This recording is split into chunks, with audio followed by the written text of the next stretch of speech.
The attorney's hands went still the moment she opened the envelope. Not slowly, not gradually, just stopped, like someone had hit pause on a person. She looked at the USB drive sitting in her palm, then looked at me, then looked back at the USB drive. Her face had gone the color of copy paper. "Where did you get this?" she said.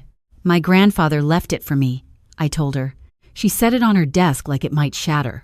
Then she reached for her phone, dialed a number, and said 3 words to whoever answered, "Don't file yet." She looked at me across the desk and let out a breath she seemed to have been holding for a very long time. "Miss Hargrove," she said carefully, "I think your aunt just made the worst mistake of her life. But I'm getting ahead of myself. Let me start from the beginning. My name is Nora Hargrove. I'm 28 years old, and until 3 weeks ago, the most complicated thing in my life was figuring out how to explain long division to a room full of 3rd graders who would rather be doing anything else. I teach at Clover Creek Elementary in Nashville, Tennessee. I drive a used Honda that smells faintly of dry erase markers no matter how many times I clean it. My apartment has 1 bedroom, a leaky faucet I've been meaning to call someone about for 4 months, and a cat named Biscuit who has no respect for anyone's personal boundaries. My grandfather, Walter Hargrove Walt, everyone called him, died on a Wednesday morning in April. He was 84 years old. He lived in a white clapboard house on Sycamore Lane in Cookeville, about an hour and a half east of Nashville, the kind of house with a deep front porch and a vegetable garden that had been producing tomatoes since before I was born. He had worked 32 years for the United States Postal Service. He was the sort of man who kept every receipt, fixed everything that broke, and still wrote checks because he didn't trust the internet with his bank information. Everyone said he had nothing. Just an old man, a modest house, a fixed income. That's certainly what my aunt wanted everyone to believe. My Aunt Diane is my father's younger sister. My father died 6 years ago, a heart attack, 51 years old, no warning. After that, Diane stepped in. She became my grandfather's primary caretaker, the one who drove him to appointments and managed his paperwork and handled his finances, because, as she told everyone repeatedly, she was the only family member responsible enough to do it. I was living in Nashville building my life. My grandfather's other grandchildren were scattered. Diane was there. Diane was reliable. Diane was devoted.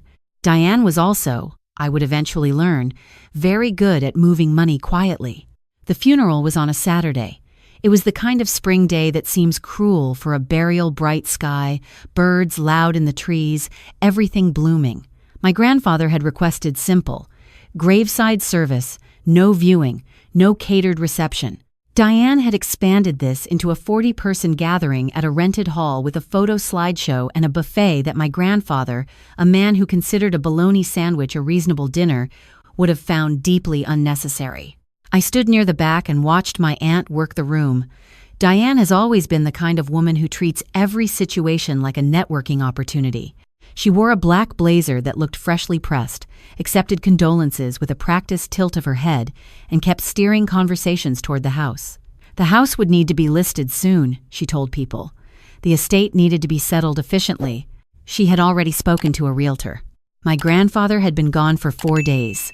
Her son, Kyle, stood beside her, nodding along at everything she said. Kyle is 31, works in sales, and has his mother's talent for appearing helpful while actually doing nothing.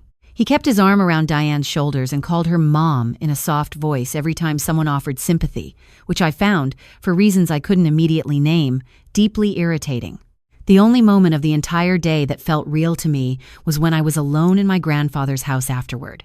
Diane had gone to return the rented tablecloths. Kyle had driven back to Knoxville. I sat in my grandfather's reading chair, the green one with the worn armrests, and looked at his bookshelves and felt the weight of missing him land on me all at once. He had taught me to play gin rummy on that porch. He had sent me a card every birthday with a handwritten note inside, always the same sign-off, "Keep your head up, kiddo. The world needs more people like you." He had called me every Sunday at 6:30, without fail, for years after my father died, just to check in, just to make sure I was okay. I sat in that chair and I let myself cry for a while, and then I noticed the music box. It was sitting on the second shelf of the bookcase, between a dictionary and a stack of old Reader's Digests. A small wooden box, dark walnut, with a brass latch. I recognized it immediately. It had been on that shelf my entire life. My grandmother had bought it at an estate sale sometime in the 70s. When you opened the lid, it played the first few bars of Für Elise. My grandmother had loved it. After she passed, my grandfather kept it exactly where it had always been. I didn't take it that day. I wasn't thinking clearly enough to take anything. I drove back to Nashville and went to bed at 7 in the evening and stared at the ceiling until 2 in the morning. It was Diane who sent me back. She called me the following Tuesday. Her voice was warm, solicitous, the voice she used when she wanted something to go smoothly. She was going through my grandfather's belongings, she said, starting to organize things for the estate sale. She thought I might want to come by and collect anything meaningful before the sale company came in. Family items, personal effects. She didn't want me to feel left out. I thanked her and said I'd come that weekend. What I didn't tell her was that I had already called my grandfather's estate attorney. His name was listed on a card I found in his desk during the funeral gathering, a plain white business card. Margaret Hollis, Hollis Estate Law, Cookeville. I had called her office on Monday morning, introduced myself as Walt Hargrove's granddaughter, and asked a simple question. Had my grandfather left a will? There was a pause on the line. Then the receptionist said she would have Miss Hollis call me back. Miss Hollis called me that afternoon. She told me that yes, my grandfather had prepared a will with her office. She told me that she had reached out to my Aunt Diane shortly after my grandfather's death to discuss the estate, and that Diane had informed her the family would be handling everything privately, that there was no need for a formal probate process, and that she would be in touch. Miss Hollis had heard this kind of thing before. She told me she was, as she put it, keeping the file open. I didn't say anything about this to Diane. I drove to Cookeville on Saturday, walked through my grandfather's house one more time while Diane pointed out items she had already mentally divided, her voice pleasant, her eyes watchful, and I took 3 things. A framed photo of my grandfather and my father from the 1980s, a coffee mug he'd had for 40 years, and the music box. Diane's gaze snagged on the music box when I picked it up. "Oh, I was going to keep that," she said. Her voice stayed even, but something sharpened in it. "It was Grandma's," I said. "I've always loved it." She smiled. "Of course. Take it." I put it in my bag and didn't look at it again until I was in my car, pulling out of the driveway. In my rearview mirror, I watched Diane stand on the porch and watch me go. She had her arms crossed. She didn't wave. I didn't open the music box until I was home in Nashville with biscuit in my lap and a cup of tea going cold on the end table. I lifted the lid, and Für Elise played its handful of notes into my quiet apartment. The velvet interior was faded pink. There was a small compartment in the base, the kind meant for rings or a bracelet. Inside the compartment was a sealed envelope. My name was written on the front in my grandfather's handwriting. Nora. Only you, please. I sat very still for a moment. Then I opened it. Inside was a USB drive, small and gray, the kind you can buy at any drugstore. And underneath it, folded twice, was a note in my grandfather's careful print, the same handwriting that had signed 30 years of birthday cards. Account number 8, 8417730CC, Hargrove Certificate of Deposit, First Cumberland Bank, opened 2009. They don't know about this one. There's more on the drive. Take it to Margaret Hollis. Trust no one in your family but yourself. I'm sorry I couldn't do more while I was here. I did what I could. I love you, kiddo. Grandpa Walt. I read it 4 times. Then I got up, poured out my cold tea, made a fresh cup, and read it again. My grandfather was a postal worker for 32 years. He was not a complicated man, or so I had always believed. He kept receipts. He fixed things himself. He grew tomatoes. He called me every Sunday. He had also, apparently, spent years preparing for something he knew was coming and couldn't stop. I didn't sleep that night. I kept thinking about my aunt's face when I picked up the music box, the way her voice had gone careful for just 1 second before she smiled, the way she'd been moving through that house, cataloging, calculating, already deciding what belonged to whom. I thought about something my grandfather had said to me 3 months before he died. I had driven up to have dinner with him. Just the 2 of us. He'd made his chili, the recipe he'd never written down but somehow always tasted exactly the same. We'd sat on the porch after, and he'd been quiet for a while, and then he'd said, "Nora, "You know, I think you're the sharpest one in this family." I had laughed and told him he was biased. "Maybe," he said, "but I mean it. You pay attention, you don't let things go." I hadn't thought much of it at the time. Now it sat in my chest like a stone. I drove to Cookville on Monday morning and walked into Margaret Hollis's office at 9 a.m. with the envelope, the USB drive, my grandfather's note, and absolutely no idea what I was about to find out. Margaret Hollis was in her late 50s, with reading glasses on a chain around her neck and the calm, unhurried manner of someone who had seen most of what human beings were capable of doing to one another over an inheritance. She listened to me without interrupting. She read my grandfather's note twice. She picked up the USB drive and turned it in her fingers. Then she plugged it into her computer, and we looked at what was on it together. My grandfather had been thorough. Walt Hargrove had spent 32 years making sure every piece of mail reached the right address. He applied the same precision to this. The drive contained scanned copies of bank statements going back 15 years, transaction records, a handwritten log, pages of it documenting withdrawals he hadn't authorized, transfers he hadn't approved, signatures on documents he had never signed. It contained photographs of those documents, side by side with genuine examples of his handwriting, the differences circled in red pen. It contained a typed summary, 3 pages, organized by date, titled simply, "What Diane Did." She had started in 2011, 2 years after my father died. Small amounts at first, a few hundred here, a transfer there, plausible expenses for a caretaker managing an elderly parent's affairs. Over time, the amounts grew.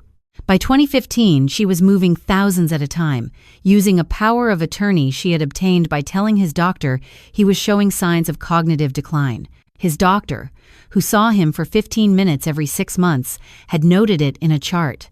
That notation had been enough. My grandfather had not been declining. My grandfather had been watching. He couldn't stop her. She had the legal authority. If he called the bank and complained, she was there to smooth it over, to explain that he was confused, that the charges were legitimate, that the family was handling everything. He was an old man with a note in his medical chart. No one was going to take his word over his devoted, present, organized daughter-in-law. So he did, the only thing left to him. In 2009, before she fully tightened her grip, he had quietly opened a certificate of deposit account at a different bank, First Cumberland, 2 towns over, where Diane had no relationship, where no one knew her face. He had funded it with savings he'd kept in cash for years, money from his postal pension that he'd been setting aside since the 1990s. He never touched it. He let it sit and grow. He had also, beginning in 2013, been documenting everything.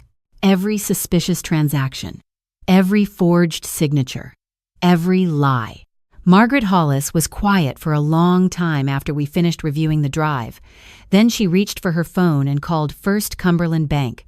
The account existed. It was in my grandfather's name, with me listed as the sole beneficiary. The balance, after 15 years of compound interest on a certificate of deposit that had been quietly rolling over and over, was $842,000. Hollis set the phone down and looked at me. "Your grandfather was trying to protect what was left," she said, "and he was building a record so that someone could prove what happened after he was gone." "How much did she take?" I asked. Hollis looked at her notes. "Based on what's on this drive and what I can cross-reference with the estate records she provided to my office, the estimate is somewhere between $400,000 and $500,000 over 12 years. I had driven an hour and a half on a Monday morning thinking I might find some kind of answer. I had not expected this to be the answer. Before we continue, I want to say if you've ever had a family member try to take something that wasn't theirs or felt like you were the only one paying attention when everyone else looked away, please subscribe and leave a comment below. I read every single one, and I promise you the best part of this story is still coming. Here is what I did not do. I did not call my aunt. I did not call Kyle. I did not say a word to anyone in the family. Here is what I did. I went home, I fed Biscuit, I called in a sub for Tuesday, and I sat at my kitchen table making a list of every conversation I could remember having with Diane in the past 3 weeks, noting the dates, the phrases, the implications. Working from a list is something my grandfather did. He taught me that too, I realized. Not chess, not cards. Just the habit of writing things down. Margaret Hollis moved quickly. She filed the will with the probate court, my grandfather's actual will, which left the house, the contents, and all accounts to me, with a detailed explanatory note attached about why Diane was specifically excluded. She contacted the Financial Crimes Unit of the Tennessee Bureau of Investigation with a formal referral, accompanied by the contents of the USB drive. She called First Cumberland Bank and had the CD account formally transferred to the estate. And then we waited. The waiting was the hardest part. Diane called me twice that week. Her voice was friendly both times, easy, just checking in. She mentioned the house had a showing scheduled and that the realtor thought they'd have an offer soon. She asked if I'd had a chance to go through any more of my grandfather's things because the estate sale company was coming in 2 weeks. I told her I was still processing everything.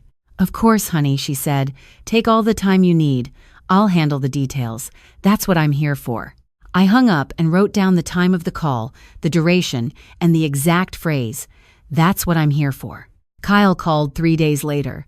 He told me he thought it was really nice that Diane was taking care of everything, given how hard all of this was. He said it was a relief to have someone in the family so organized and capable. He said he hoped I wasn't going to make things complicated the way he'd heard I might be, which was the first indication I had that Diane was already nervous. "Who said I might make things complicated?" I asked. There was a pause. "I don't know. Just talk," he said, too quickly. "Tell me more about this talk," I said. He said he had to go. He had a meeting. He'd call me later. He didn't call later. The TBI assigned an agent named Sandra Cruz to the case. She was methodical, measured, and gave away almost nothing about where the investigation stood, which I respected. She interviewed me twice, reviewed everything on the USB drive, and obtained records from 3 different banks through court order. She told me to maintain normal contact with my aunt and not to indicate that anything was wrong. I went to Sunday dinner at Diane's house in Knoxville 2 weeks after that because she invited me and because Sandra Cruz told me to go. I sat at Diane's dining room table eating pot roast and watching her talk about the house sale and the estate and her plans for the summer, and I thought about my grandfather sitting alone in his reading chair for 12 years, watching money disappear from his accounts, writing it all down in a log because no one would believe him if he just said it out loud. Kyle refilled my water glass and asked how school was going. I said it was going well. I asked how his job was going. He said, "Great, really great. A lot of exciting opportunities coming up." I smiled and asked what kind of opportunities. He glanced at his mother.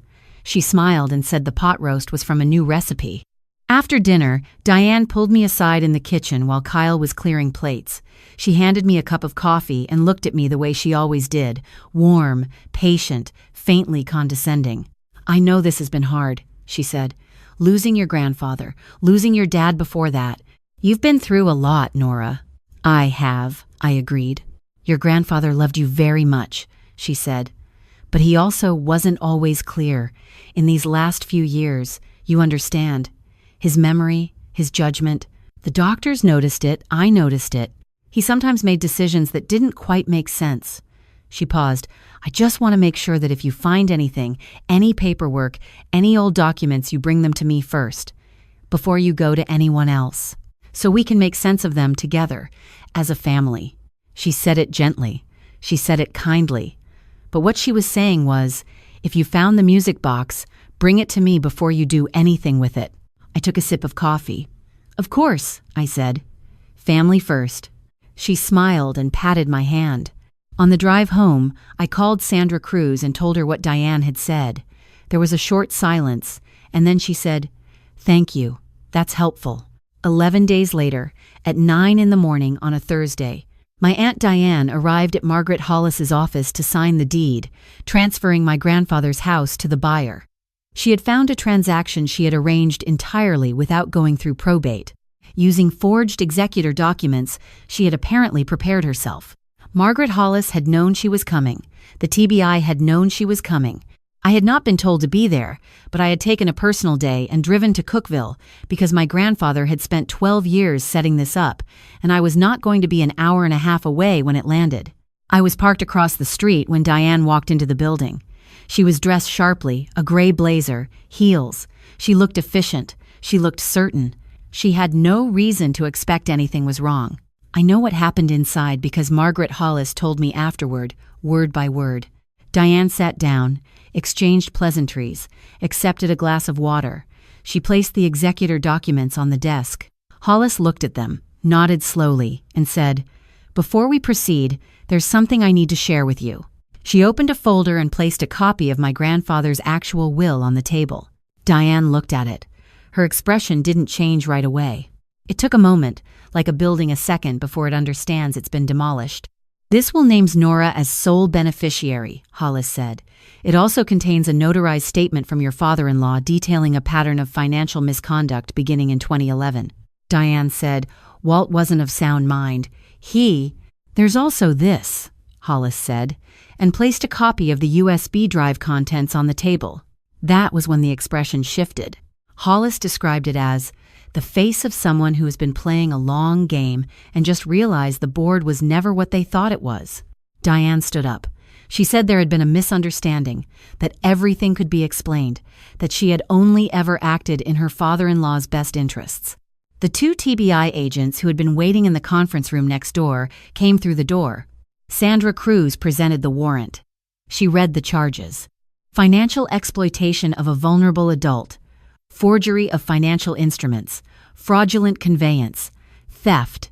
The offenses spanned 12 years and totaled just over $470,000. Hollis told me that Diane was very quiet when the handcuffs went on. She didn't scream. She didn't beg. She just went still, like all the performance had drained out of her at once. Kyle was arrested at his apartment in Knoxville at the same moment, same morning, same hour. He had received transfers from Diane's accounts totaling $83,000 over 5 years. He had not, as it turned out, been innocent. He had known. The communications between them, recovered by the TBI from their phones, made that plain. His exciting opportunities had been funded on money stolen from an old man who grew tomatoes and called his granddaughter every Sunday. The investigation expanded over the following weeks. Sandra Cruz called me to share updates in the careful, measured way she had, giving facts without editorializing.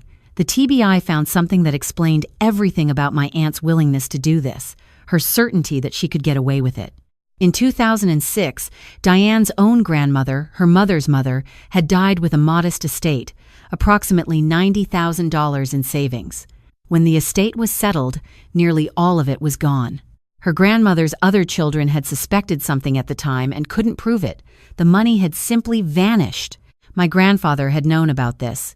He had known what Diane was capable of before she ever moved in and became his caretaker. He had watched her and waited. And when she began to take from him, he had not been surprised. He had been prepared. He spent 12 years being disbelieved by doctors and banks, and probably his own reflection on the days he wondered if he was fighting a battle he had no right to expect to win. He did it anyway. With his receipts and his red pen and his careful print and his hiding place inside a music box that had been sitting on that shelf my entire life, I went back to work. I taught long division and state capitals and how to write a friendly letter. I took Biscuit to the vet for his annual checkup. I fixed the leaky faucet myself, which felt like an accomplishment of enormous proportions. I answered calls from reporters I didn't know how to talk to and emails from distant relatives who suddenly had opinions. I let most of them go to voicemail. The sentencing came 8 months after the arrests. Federal courthouse, a Tuesday, leaves just starting to turn in the trees outside the windows. I sat in the third row. Margaret Hollis was beside me. Sandra Cruz was across the aisle. Before the sentences were announced, the prosecutor read a statement from my grandfather into the record. He had prepared it in 2021, signed and notarized, witnessed by Margaret Hollis herself. I had not known it existed until that morning. "I am 81 years old," it began. "I am not confused. I know what has been done to me and I know who did it. I have been told by doctors who examined me for 15 minutes that my mind is failing. My mind is not failing. My mind is the only weapon I have had for the past 10 years, and I have used it the best I could. I could not stop what was happening to me, but I could document it. I could preserve the evidence. I could make sure that when I was gone, the truth would outlast the lies. I am leaving everything I have and everything I managed to protect to my granddaughter Nora. Not because she is the only one who loves me, I believe my grandchildren all love me in their own ways. But because she is the one who pays attention. She is the one who asks questions.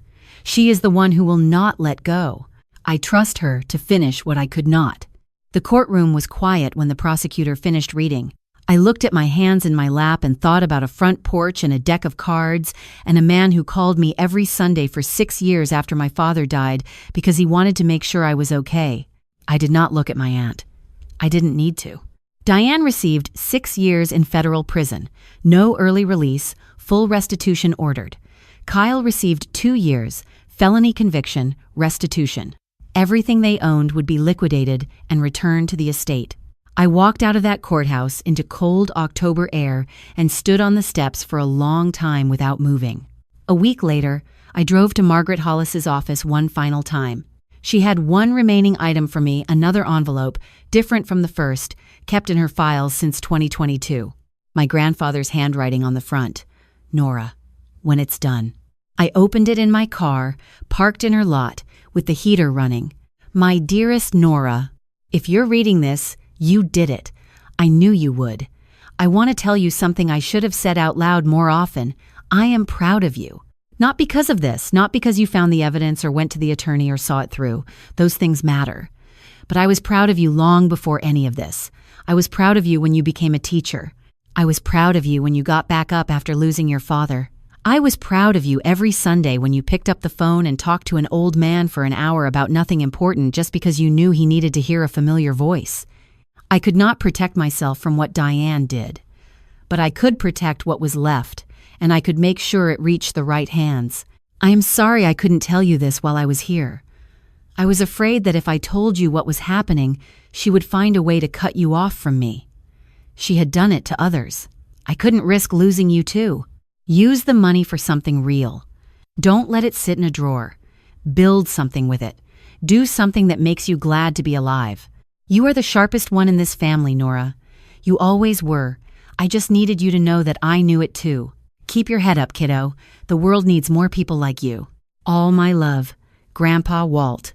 I sat in that parking lot for 20 minutes. I cried the way you can only cry when relief and grief arrive at the same time, and you realize you've been holding your breath for months without knowing it. That was a year ago. The house on Sycamore Lane is mine now, after the estate fully cleared. I haven't sold it. I drove up there in February with a toolbox and a weekend free, and I fixed 3 things that had been broken and planted the same tomato variety my grandfather had grown for 40 years in the garden out back. It's not practical. I'm a teacher in Nashville with a 1-bedroom apartment and a cat who knocks things off shelves. I don't need a house an hour and a half away, but I'm not ready to let it go yet. I'm not sure I ever will be. Some things are worth keeping just because they remind you of something true. On the porch, in the evenings, there is a green reading chair I dragged outside the first time I stayed the night. I sit in it and I look out at the fields and I think about a man who spent his last years alone, writing things down, circling differences in red pen, hiding a music box on a shelf where I would know to find it, who trusted one person with the most important thing he had left to give, who called me every Sunday for 6 years just to say, I see you, you matter, keep going. The music box is on the windowsill inside. Sometimes, when I arrive and open the front door, I lift the lid just to hear it play. For Elise, a few small notes, filling a quiet house. He knew I would find it. He knew I would know what to do. He was right. Thank you so much for being here with me. If this story moved you, please subscribe to Her Hidden Soul and share it with someone who needs to hear it today. There are so many more stories waiting. Click one now. I promise you won't want to stop.